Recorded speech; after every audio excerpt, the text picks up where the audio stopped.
Welcome to readers, viewers, and listeners, and welcome to this next edition of the Autistic SuperBlog's The Hot Take. This one's going to be a little bit, it's going to be similar to the last hot take that I did, but it's going to be a little bit different because of news that just broke out, I would say about 12 hours ago, if that, of the recent retirement of Triple H, of the wrestling equivalent of the King of Kings.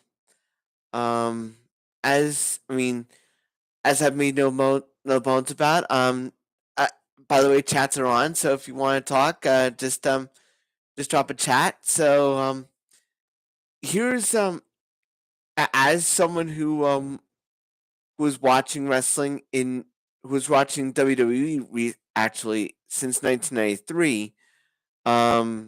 I could definitely remember when Triple H first came on the scene. He was a blue blood. He was a gimmick that you thought, I mean, would just be someone that was technically sound, but very in a prim and proper kind of way. He was a Connecticut blue blood when I first started wrestling him, and when I first started seeing him in 1995 or 96, just to give you a bit of a basic timeline as to how I got involved. How I got how I got with Triple H on that.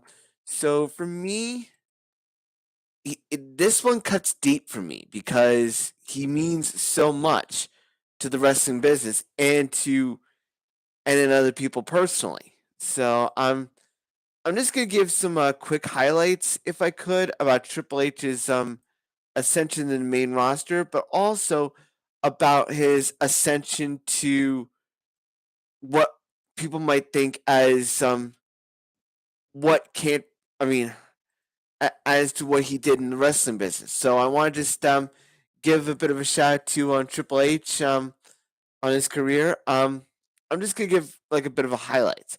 I've already told you about one of them when he first came into WWE. Um, this was right around the time of the curtain call. This was right around the time. Then we saw the curtain call, and gosh knows, there's so many wrestling videos about that and the Click, about the recently departed Scott Hall. So there are a lot of memories I have, like WrestleMania 12 when he got squashed by the late Ultimate Warrior. Um, WrestleMania 14 when he after I mean when he had that excellent match with the late Owen Hart, and the day after WrestleMania when he formed the DX Army. I was actually there at that point, uh, in the uh, in the Albany Arena, or in the Pepsi Center, now the MVP Arena in Albany, which is where the International Pro Wrestling Hall of Fame's settling in. Just a bit of a quick promo there. But I remember him from that. I remember him as leader of of Degeneration X. Sorry, after taking a back seat to Shawn Michaels. Prior to that, I remember him getting. I remember him with China, and I remember his championships all the way to SummerSlam, the day after SummerSlam 1999.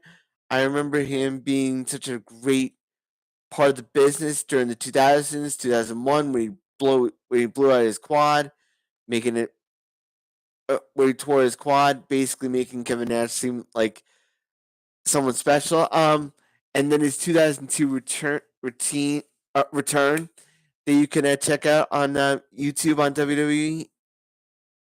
I wasn't there, but I can tell you the thunderous ovation he got was just amazing. Then to see him coming back, um, getting the undisputed title from Chris Jericho, WrestleMania 18, and then 19, 20, all the way to recently. He basically had a stranglehold on the world heavyweight title, fighting people like even in his time, like the Undertaker. I'm trying Undertaker, Shawn Michaels, Randy Orton, um, Henry Godwin, if you guys can remember that. Um, and then Booker T, Batista, um, and other people. I could just spout off names just off the top of my head, but those are the ones that really make a major one. His match with Shawn Michaels at SummerSlam 2002, which I have, definitely was a game changer. I mean, it really showcased him on a different level. I mean, he was already on a different level before, but now with that match, it's now become something special for me. Um, just his matches with just his matches within WWE deserve a solo Hall of Fame. I know he got one for Degeneration X, but I think it's time for him to get his own induction in the Hall of Fame. I think he's well deserving of that. Um, we could talk about his reign of terror, but we can also talk about his success in the glory days of NXT when he brought up so many individuals and brought them up and really made them feel special inside the NXT brand. I don't know about the main roster now, but it definitely. I mean, the main roster is where NXT was where he belongs, or if he could belong. I just feel like now that Triple H's career is over, seeing what I know of him, seeing the person behind, uh, not being able to see the person behind the camera, but regardless, being able to see his contributions to the wrestling business.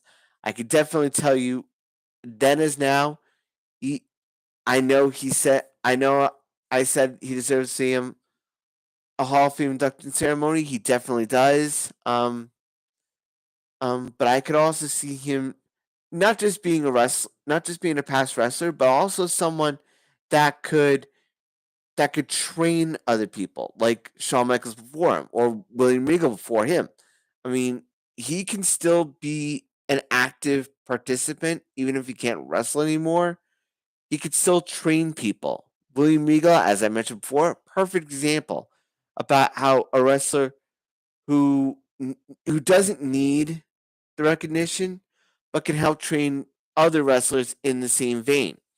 So that's my impromptu a tribute to Triple H. I just want to be among those saying thank you, Triple H, for as a wrestling fan, being willing to being willing to be the bad guy, the heel, the baby face when you need to. But I just want to be those around the world saying hashtag thank you Triple H. So if you like this video, you can check me out on YouTube, and you can check out all my videos on the Autistic SuperBlog.wordpress.com. Stay safe, stay strong, play the game, and as always, shine on.